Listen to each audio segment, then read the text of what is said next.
dare to be honest or be destroyed. When a clever sales analyst is tempted to manipulate numbers to save his team's reputation, he never expects that decision to shatter his own credibility. Follow this dramatic journey to see how integrity, self-confidence, and a spirit of sharing turn a fall into an inspiring rise. I want to share the story of Andi, a sales analyst at a growing electronics retail company. 30-year-old Andi always looked calm amid waves of targets and deadlines. He sat in a gleaming office, surrounded by rows of desks and laptops, neon lights illuminating stacks of papers and screens filled with numbers. Behind that calm he carried a heavy burden, stagnating sales and escalating management demands.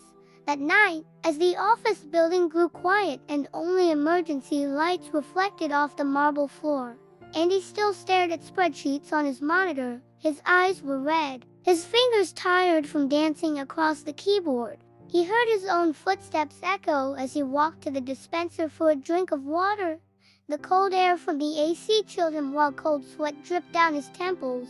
He remembered the email from the sales director stressing that this quarter's performance would determine the fate of the company's merger. The words accurate and accountability danced in his mind. He thought of his teammate Eve, who always encouraged him, thought of his family who relied on him, thought of his position that could be lost if sales plummeted. As his focus and logic fought his fear, Andi made a decision that changed everything. He manipulated the report's numbers, adding zeros here and there to create the illusion of growth. Just for now, he whispered to himself, for the team's morale. When he clicked send, adrenaline mixed with undefined guilt surged through him. Presentation day arrived.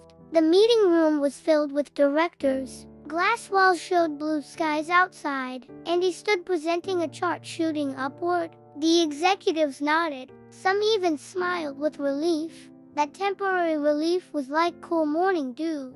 But at night, as Andi sat alone in his small apartment with city lights blinking in the distance, a tightness began squeezing his chest. He looked in the mirror and saw his reflection. A man with dark shadows under his eyes and a blank stare.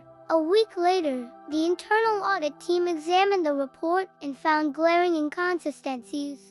They gathered data from the ERP system and found numbers far different from the presented report. A cold, emotionless email from the CFO arrived in Andi's inbox, asking him to attend an investigative meeting. In that meeting, in a sterile office smelling of coffee and paper, the CFO showed the data.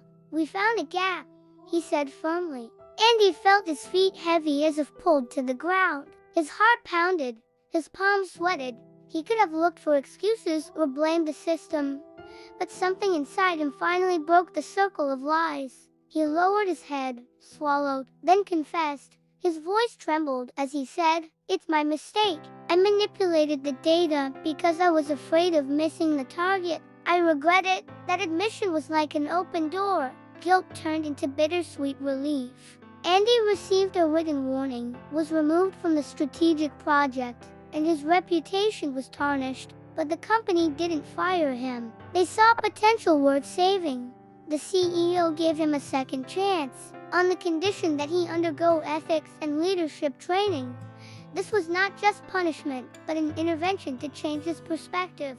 In the ethics training class, Andi sat with colleagues from other divisions who had made similar mistakes. The main speaker, a respected senior executive with graying hair, told his own story of integrity being tested. He spoke of honesty as the foundation of trust, about how businesses that endure decades are built on transparency. Integrity, he said, is a currency worth more than short-term profit. Those words seeped into Andi's heart like water penetrating dry ground. Andi started reflecting on himself. He pondered the origins of his anxiety, the fear of failure, the ego wanting to look great, the pressure of a competitive work environment. He realized true confidence doesn't come from manipulating facts, but from awareness of our abilities, hard work and willingness to keep learning. He shifted his mental paradigm from how to look successful to how to truly deliver value. Slowly he rebuilt relationships with his colleagues. He apologized to his team one by one. not just through group messages, but face to face. He accepted being a subject of jokes, an example of what not to do, because he knew rebuilding trust takes time. Eve, who had warned him, became a loyal discussion partner. On many nights they sat in the office pantry sharing stories. Andi listened more than he spoke, absorbing lessons from others' perspectives. He decided to share what he had learned. He proposed a knowledge-sharing program to management. At first, some colleagues viewed it as an attempt to atone for his sin.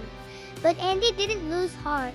Every week he facilitated informal forums where sales, marketing, and customer service teams sat together to share success and failure stories, communication strategies, and market trend analyses.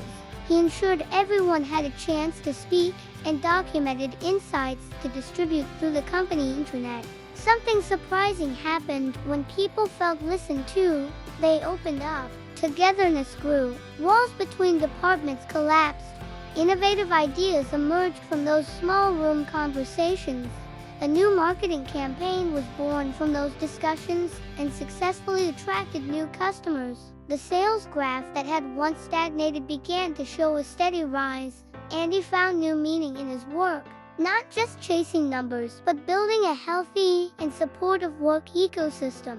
Outside the office, Andi felt moved to share his time. He joined a company program that taught digital literacy to high school students in remote areas. There, in a simple room with an old fan and chalkboard, Andi saw young faces eager for knowledge. He told them about the importance of honesty in a career, about the courage to admit mistakes, about the value of sharing knowledge.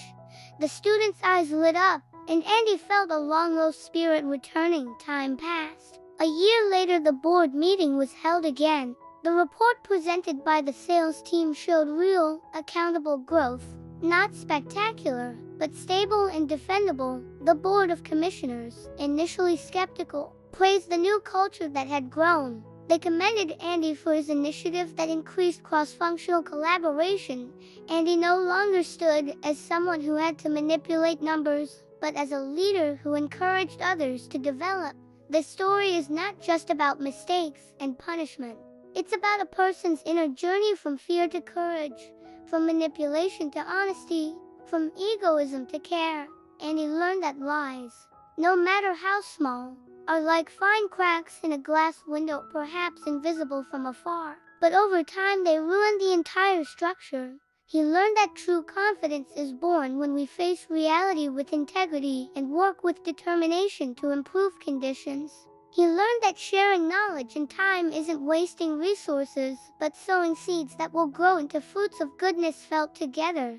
When you watch this video, remember Andi's story. Maybe we don't work in an electronics retail company or face an audit, but we will all face situations where integrity is tested. Choose honesty even when it feels heavy. Build confidence rooted in real competence. And never hesitate to share what you have, because that is how we turn downfalls into inspiring ascents. Thank you for watching. Keep pushing forward, and see you in the next video.